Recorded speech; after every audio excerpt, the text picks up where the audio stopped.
और एक बार फिर से आपको लिए चलते हैं यूपी के गोरखपुर, जहां पर सीएम योगी आदित्यनाथ संबोधित कर रहे हैं। सुनाएंगे। प्रसन्नता है कि जब वह इंस्टीट्यूट प्रधानमंत्री जी ने खोला था तो उस समय एक लीनियर एक्सीलरेटर उनके पास था।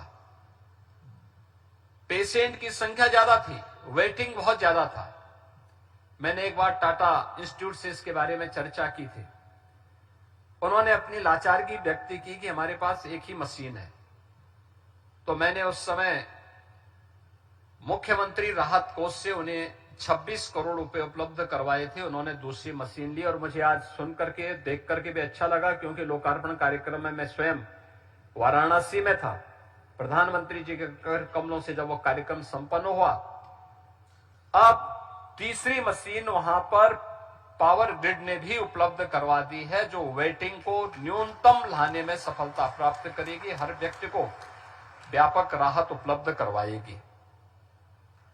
वास्तव में बेटी सुरक्षित हो, उसका सम्मान हो और स्वावलंबन के पथ पर वह अग्रसर होकर के नए भारत के निर्माण में अपनी भूमिका का निर्वहन प्रभावी ढंग से कर सके, इस दृष्टि से उस प्रकार की सुविधाएं आज की आवश्यकता है। आप याद करिए, आज हॉस्टल बन रहे हैं। हर बड़े महानगर में हम कामकाजी महिलाओं के लिए श्रमजीवी हॉस्टल का निर्माण भी कर रहे हैं। कामकाजी महिलाओं के लिए किसी भी समाज में सुरक्षा का मानक क्या हो सकता है कि अगर महिलाएं बिना किसी भय के कार्य करने के लिए निकल रही हैं, तो वह एक सुरक्षा के बेहतर परिणाम को प्रदर्शित करता है। 2017 के पहले यह एक चुनौती थी।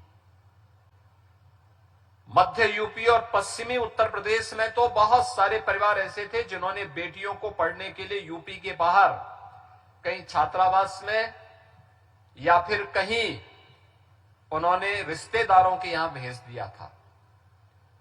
और आज मुझे अच्छा लगता है, वह पश्चिमी यूपी हो या पूर्वी यूपी या मध्य यूपी या बुंदेलखंड, आज बेटी अपने घर से पढ़ने के लिए जाती है, शहरों में कार्य करने के लिए जाती है। और इन 9 वर्षों में उत्तर प्रदेश के अंदर वीमेन वर्कफोर्स, उत्तर प्रदेश के अंदर सरकारी हो या निजी क्षेत्र में, यह 12% से बढ़कर के अब 36% को क्रॉस कर चुका है। यानी 2017 के पहले जो कामकाजी महिलाओं की संख्या थी वह 12% से कम थी, आज वो बढ़कर के 36% पहुंच चुका है। और मैं मानता हूं कि जब अगला चुनाव आएगा तो रवि किशन की सीट पर भी कोई महिला दावेदार हो सकती है।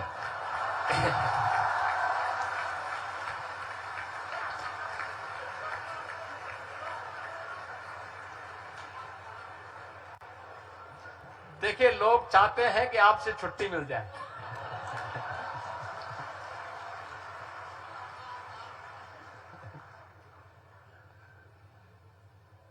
क्योंकि नारी शक्ति बंधन अधिनियम अब संसद से पास हो चुका है और प्रधानमंत्री जी की इच्छा भी है कि 2029 के चुनाव में ये लागू हो जाए।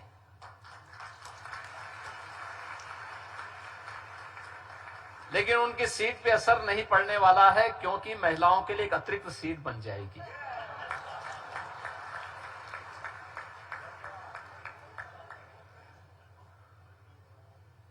लेकिन यह एक सुखद अनुभूति का है कि जब समाज में महिला और पुरुष का भेद समाप्त हो,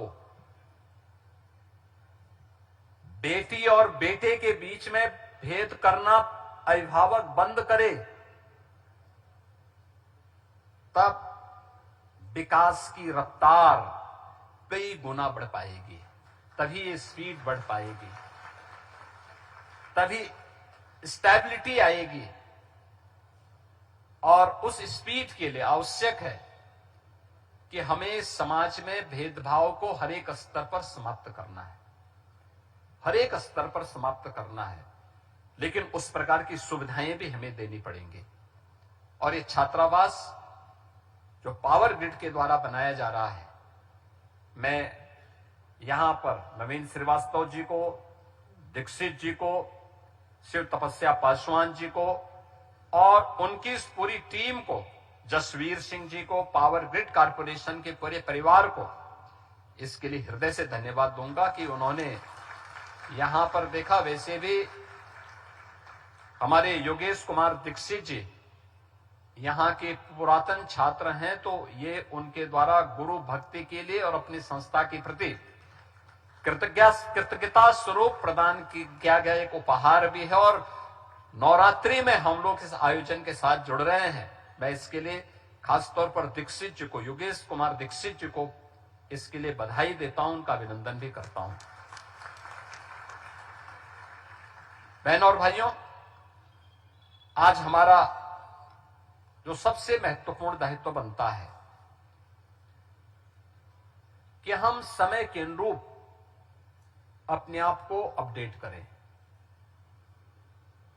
अभी हमने यहां की अत्याधुनिक फॉरेंसिक लैबोरेटरी को देखा है।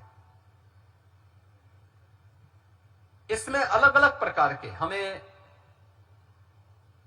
साइबर अपराध को रोकने के लिए कैसे कार्य करना है,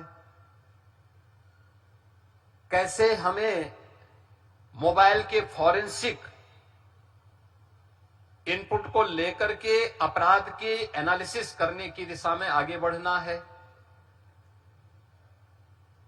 डीप फेक के मामले को कैसे हम नियंत्रित कर सकते हैं, कैसे हम डॉक्यूमेंट्स को सुरक्षित